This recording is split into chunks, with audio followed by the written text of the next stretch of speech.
Hello, my name is Maria and I'm the Teen Services Librarian at the Central Library. I've been a librarian for 15 years, mostly on the West Coast, but I've been in this system for the last 6 years, first in the Children's Department and now in Information Services as their Teen Librarian. There will be a handout that you all have, like other years, of new and notable books for 2020. I want to take this opportunity to remind everybody that I maintain some Pinterest boards with book lists. So as more books are published this year, I will add to that list to keep it more current.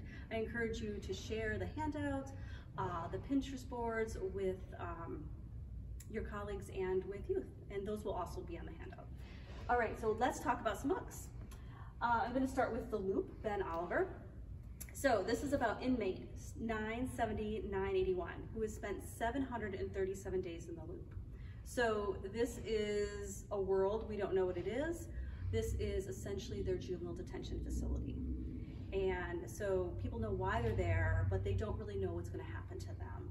They have a daily routine. At some point they're taken out and they are experimented on, and sometimes they die, sometimes they come back and they're fine, sometimes they're injured in some way. So on day 737, something changes for this inmate and they start to hear talk of a rebellion. So this is a great book for people who like action adventure. It would be a great recommendation for people who like the Maze Runner series. All right. Next is Fighting Words. So this is a story told from the perspective of a 10-year-old. Her name is Della and her sister Suki, who is 16. So they are in foster care and they are there because they have been sexually abused by their mother's boyfriend after she is incarcerated. So it's a difficult book. It's a realistic look at abuse. It is aimed at upper elementary, but I would say this would be a very good book for middle school.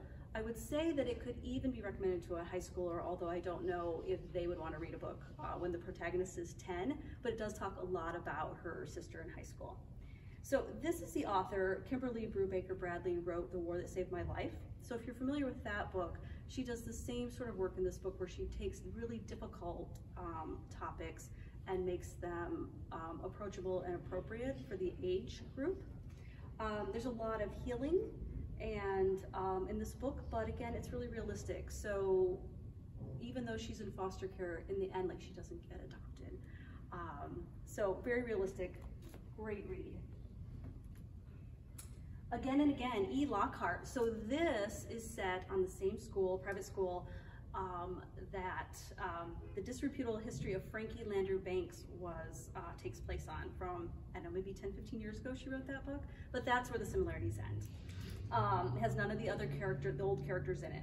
This is about a girl named Adelaide, and it's about her summer. So there is some family trauma. Her brother is a recovering drug addict, and so that certainly influences how she's feeling, but it's really about her summer, staying on campus, and she's doing a lot of dog walking for colleagues, for her father's colleagues. Her father's a teacher there. And so it's really kind of a love story, but what's unique about this is that is the format. So she starts you out with the beginning chapter and kind of gets you rooted in the story, and then she meets a boy, and it goes one way, and then it goes 4 other ways. So, and she does this again and again in the story. She'll have a meetup and have these different scenarios, and then she'll have a chapter of straight story to kind of ground you again. And the thing that I think, this has real teen appeal in that all of us kind of wonder sometimes if something could have gone a different way. Had we said something different, reacted to something differently, but you know, teenagers feel that so much more intensely. So I think this book would be very popular. I started reading this book in print, and then I listened to this last half of it in audio because I wanted to see if it was confusing, if you weren't looking at the text format, and I found that it was pretty easy to follow. So she's done an excellent job of taking a book in a format that could have been very confusing, and it's quite delightful. All right, War Girls. So this is one of maybe 2 or 3 books that I included that are from the end of 2019. So this takes place in the future, 2172. There's been climate change and nuclear disaster that has made most of the world unlivable. A lot of people have colonized in space, but of course people without money and resources are left on Earth. So this is a story about two sisters, Onye and Ife, and it takes place in Nigeria. It is a war between the Nigerians and the Biafrans, and the author loosely bases this on the Nigerian conflict in the 60s, so there's a little bit of history in there. It's a great science fiction story, and sort of the frosting on the cake is that it's got these great, strong African-American characters. His mother's from Nigeria, the author, and he really wanted to have characters that reminded him of her. If you were going to talk about this with students, I might show them an interview with the author. He has all these great interviews. You can just Google him. He's very well spoken, very smart, very likable and energetic, and he does this great job of talking about his work. So, like, in my opinion, the best sci-fi, he uses it to talk about current political and social difficulties that we're having in the world. I would say that this is not a middle school book, just because there's a fair amount of fighting and injury and violence, and he talks about in interviews not wanting to shy away from what happens to children of war, because the sisters have been children of war and they are in a refugee camp for children of war, not a refugee camp, but a camp where kids have gone and gathered together to live who have been children of war. So they get separated along the way, and it's really the story of the two sisters fighting on different sides. But yes, I wouldn't go middle school just because of some of the violence. And another in that I wanted to mention was that the author talks about his love of anime and manga. And so there's a lot of technology, interesting technology in this book. The girls fight the war in these skeletal robotic suits. And so he talks about how he loved Mobile Suit Gundam, and those were modeled after some of the fighting things in that book. So it's a great way to talk about the book. I use this for my book group. I have a high school book group that I'd like to plug at this moment because I have a middle school and a high school book group, and they are online. We're doing them virtually right now, so people may be interested in coming to them no matter where they live because of accessibility, the accessibility of it right now. But anyways, we read this in the book group, and the kids liked it, but it did take a little bit of massaging on my part. I talked to them a little bit about the history of it. I came at it through the manga angle and got some kids to read it in that way, and they ended up really liking it. Okay, the last novel that I'm going to talk about is Burn by Patrick Ness. So you may know him from the Chaos Walking trilogy, and he's written some other things. This is a fantasy that reads like realistic fiction with dragons. It's a really fun read. It's set in 1957 in the Pacific Northwest, and the main character is biracial. She has a white father and an African-American mother, and her best friend slash boyfriend is Asian American, and so there's a little bit of conflict where they live in this small town because of that. But it lends great historical perspective to the book. There's also alternate universes, which is a little bit of I wouldn't sell it to kids that way because it's a little bit of a spoiler alert. You don't find that out through halfway through, but again, even so, reads like realistic fiction. So I highly recommend Burn by Patrick Ness. Okay, you could pair that with, I'm going to talk about some graphic novels now. You could pair Burn with Displacement. So Displacement is, as the author will admit, is a mixture of fact and fiction. It is about a teenage girl who goes on vacation with her mother to California, and her mother is looking for where her mother grew up, so the main character's grandmother. And of course, at this time it's been torn down and a mall has replaced it. So the mom goes into the mall, and the teenager, Kiki, name of our author and our protagonist, sits down, and she's transported back in time to the 40s, World War II, in the internment camps where her grandmother is. So it's kind of in the way of Octavia Butler's Kindred, where there's no talk of the time travel. no explanation of it. It's just the vehicle to get you to the other, to history. So it does a great job of giving the character and the reader empathy for what was going on, gives her a better understanding of why language and culture were not passed down to her mother and to her, kind of what was going on at that time.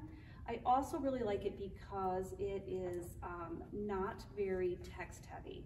So there's a lot of pictures without, that you're just looking at the pictures for the action and to know what's going on. And so I think it makes it really accessible for people across a lot of reading abilities. I would say that this could definitely go down to middle school. Somebody does die in the camp, but again, it's not graphic. It would be appropriate. And the author also does a really nice job of pulling in current events around what's going on with immigration in this country right now. So it could be used both for look at the historical perspective, but also as a jumping point of what's going on today in politics. So go with the flow. A book about our periods. So what's interesting about this book, well, first of all, what drew me to this book is that I realized we still have very few books about menstruation, right? We don't really talk about it in books, and certainly not the focus of a book. So it's interesting in that she uses, you know, shades of red throughout the entire graphic novel. This is really a book about friendship.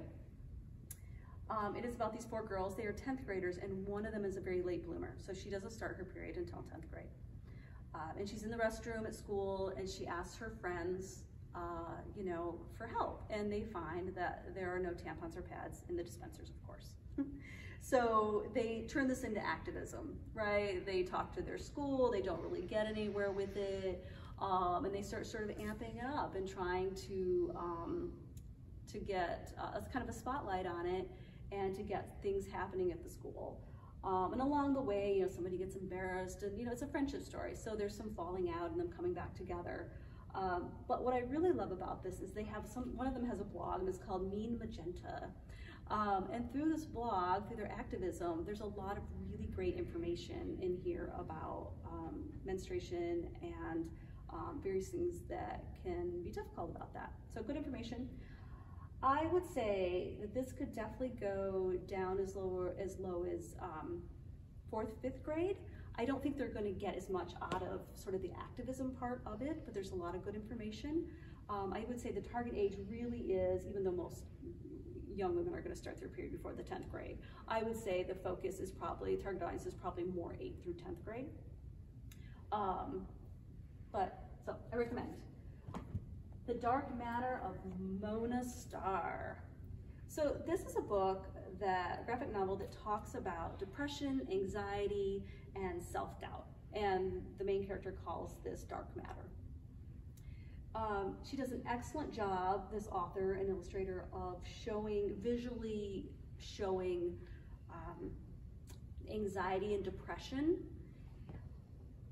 I think that I think it has great teen appeal. Even if you are not personally suffering from depression, I think it does a great job of illustrating sort of the general anxiety that one can feel in middle and high school. The protagonist is in high school, but I think this could dip down into middle school pretty easily. So I think it's a reassuring book.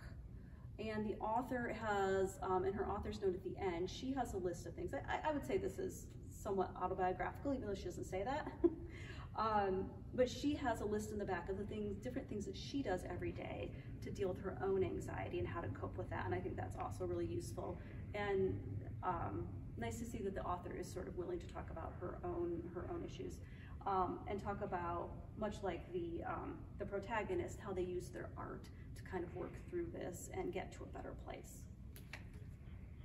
And the last one is Almost American Girl, Robin Ha, excuse me. This is about a girl who is Korean, lives in South Korea, and is told by her mother that they're going to the United States for a vacation.